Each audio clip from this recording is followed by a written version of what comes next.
A paz de Jesus, 50 dias rumo a Pentecostes, e já estamos nesse sábado para meditar as leituras desse dia. Primeira leitura, Salmo e Evangelho. Que bom, né? Que nós estamos conseguindo fazer isso num tempo bem rápido. Às vezes vídeos de 10 minutos, 15 minutos. A exceção de domingo, que são 4 leituras, às vezes chega a 18 minutos. Mas para que você possa ouvir em qualquer momento do seu dia. Por isso a gente faz aqui no YouTube.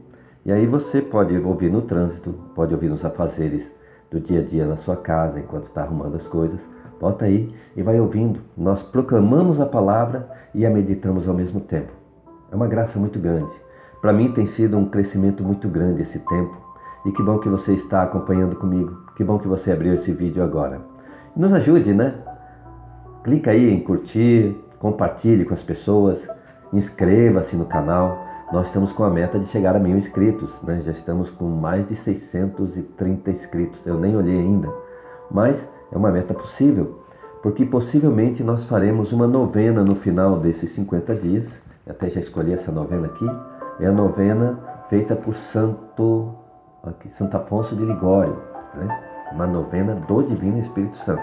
A gente pretende fazer essa novena ao final, antes de chegar aos 50 dias, os últimos 9 dias.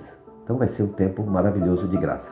Mas vamos à primeira leitura desse sábado, Atos 19, de 1 a 10. Quero lembrar antes que o grande companheiro de Paulo até aqui tinha sido Barnabé. E numa das viagens que eles fizeram, havia um outro companheiro chamado João, apelidado Marcos, que abandonou a missão e voltou para Jerusalém. Eu disse a vocês naquele dia que isso ia ter consequências. Então o que aconteceu? Na segunda viagem de Paulo, Barnabé quis levar João Marcos de novo. E aí Paulo não aceitou. Não, ele abandonou a missão da outra vez. Eu não quero levar comigo uma pessoa que não tem essa firmeza na missão, não tem essa fidelidade.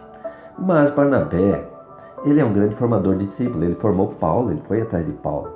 Barnabé queria dar uma nova chance ao Marcos. Mas diz a palavra que a dissensão entre eles foi tal que eles se separaram um do outro. A partir daqui já não será mais Paulo e Barnabé. Barnabé então toma Marcos e vai seguir em suas missões. Vai continuar evangelizando em outras cidades. E isso surge uma nova dupla, que é Paulo e Timóteo. Timóteo, que é o mesmo das cartas, 1ª e 2ª Timóteo. Timóteo se junta a Paulo aqui, a partir de hoje. E aí ele vai ser o grande companheiro de Paulo, fiel até o final. Vai acompanhar Paulo esse tempo inteiro. Que privilégio, né? E muito interessante que nessa leitura entra mais uma pessoa que está o tempo todo contando essa história para nós, que é Lucas. Num determinado momento a gente percebe que Lucas entrou na história também. Lucas se inclui na história. Vamos à leitura então. Paulo convida Timóteo. Lembra que já Barnabé tinha partido com Marcos para outra missão e Paulo então convida Timóteo. Chegou a Derbe e depois a Listra. Havia ali um discípulo chamado Timóteo, filho de uma judia cristã. Veja, os cristãos não se viam como não judeus. Os cristãos são os judeus que acreditam em Jesus, que acreditam no Cristo. Então, o Timóteo era filho de uma judia cristã, mas o pai era grego. Olha a situação. Ela era judia, era cristã e o pai era pagão. O pai era grego, pagão, que gozava de ótima reputação junto dos irmãos de Listra e de Icônio. Todo mundo falava bem desse Timóteo. Paulo quis que ele fosse em sua companhia. Ao tomá-lo consigo, circuncidou-o por causa dos judeus daqueles lugares. Bom, se a mãe dele era judia, então ele disse, não, então ele é judeu. O judeu deve ser circuncidado. Paulo se opunha à circuncisão de não judeus. Eu esqueci, me fugiu a palavra agora. É os gentios, os pagãos. Mas os judeus sim. Então, como filho de uma cristã judia, Paulo circuncidou Timóteo por causa dos judeus daqueles lugares, pois todos sabiam que o seu pai era grego. Nas cidades pelas quais passavam, ensinavam que observassem as decisões que haviam sido tomadas pelos apóstolos e anciãos em Jerusalém. Então aquela carta que eles escreveram, olha, vocês vão proceder assim, vão respeitar essas regras. Essa carta Paulo levou a todas as comunidades para que houvesse uma unidade de pensamento e de ação. E assim as igrejas eram confirmadas na fé e cresciam em número dia a dia. Atravessando em seguida a Frígia e a Panfilha, a província da Galácia, e daí vem a carta aos Gálatas, futuramente, né? A Galácia, foram impedidos pelo Espírito Santo de anunciar a palavra de Deus na província da Ásia. Isso me chamou a atenção. Eles foram impedidos pelo Espírito Santo de anunciar a palavra de Deus na província da Ásia.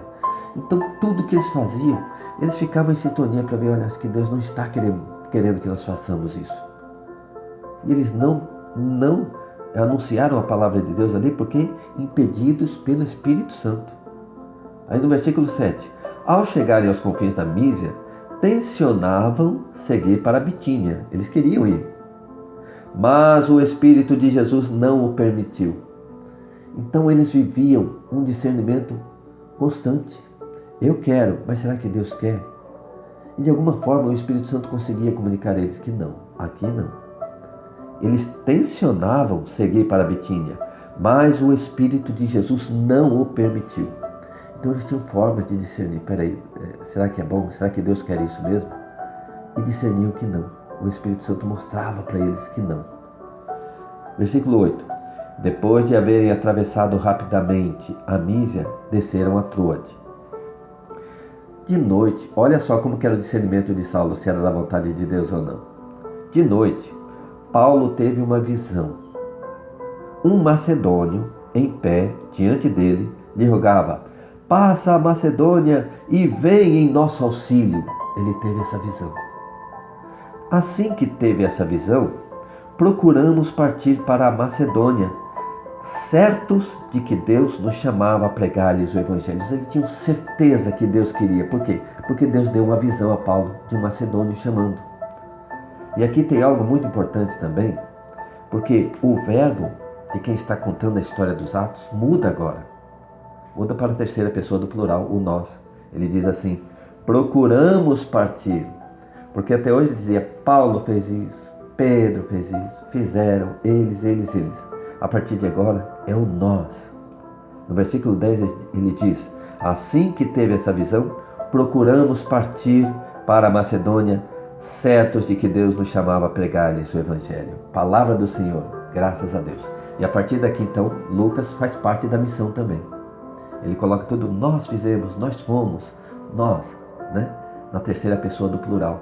Então, o narrador de Atos dos Apóstolos agora está acompanhando a viagem como se fosse um diário que ele fosse escrevendo. E nós somos companheiros nessa viagem com ele, né? Acompanhando essa leitura de Atos dos Apóstolos.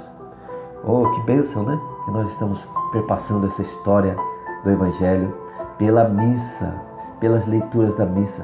Histórias do Evangelho não, dos Atos. Aliás, os Atos são chamados o Evangelho do Espírito Santo. Aleluia.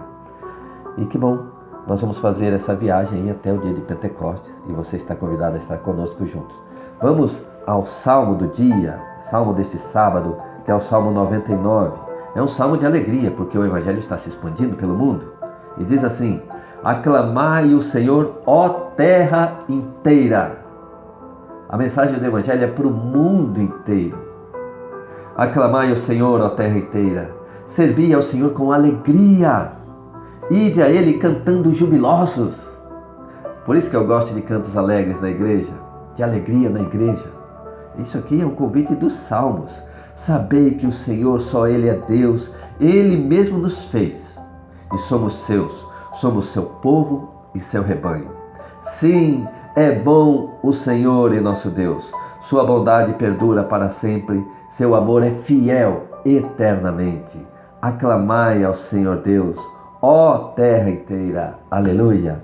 Esse é o salmo de hoje. Vamos ao Evangelho do dia. Evangelho de João 15, 18 a 21. Aqui o Evangelho tem uma mensagem firme, uma mensagem dura de Jesus. Mas nós temos que estar dentro do que é a realidade e do que é a verdade. Jesus vai falar aqui do ódio do mundo, da rejeição do mundo a Ele, que se personifica no ódio do mundo e rejeição a nós, que somos os seus seguidores. É por causa do nome dele. Então aqui no Evangelho de João, capítulo 15, a partir do versículo 18, Jesus diz assim: se o mundo vos odeia, sabei que me odiou a mim antes que a vós.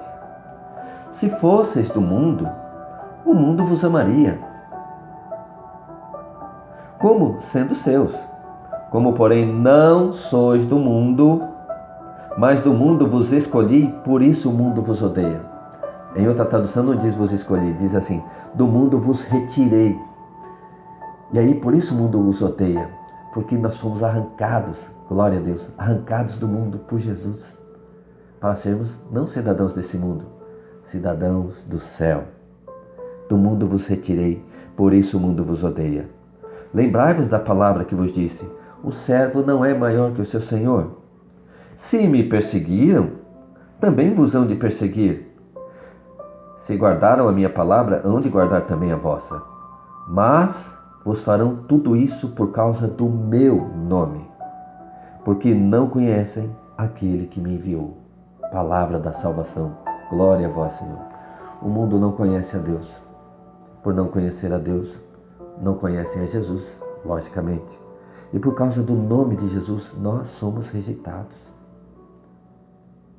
Eu tenho feito aqui esses episódios e esses vídeos no YouTube, e meus vídeos, nossos vídeos aqui, não alcançam milhares de visualizações, milhões. E quando você vai olhar os vídeos que alcançam milhões, muitos deles são extremamente mundanos, fazem coisas vergonhosas, mas são aplaudidos, porque fazem coisas vergonhosas, porque pregam ódio, pregam coisas indecentes, aí milhares e milhares de visualizações.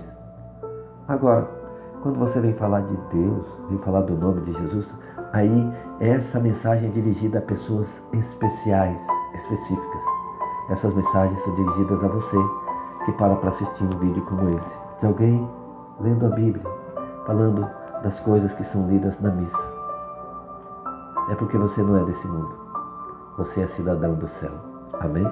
Amanhã nós voltaremos para falar das leituras de domingo. São 4 leituras e muitas riquezas nós teremos aí. Obrigado. Deus abençoe. A paz de Jesus.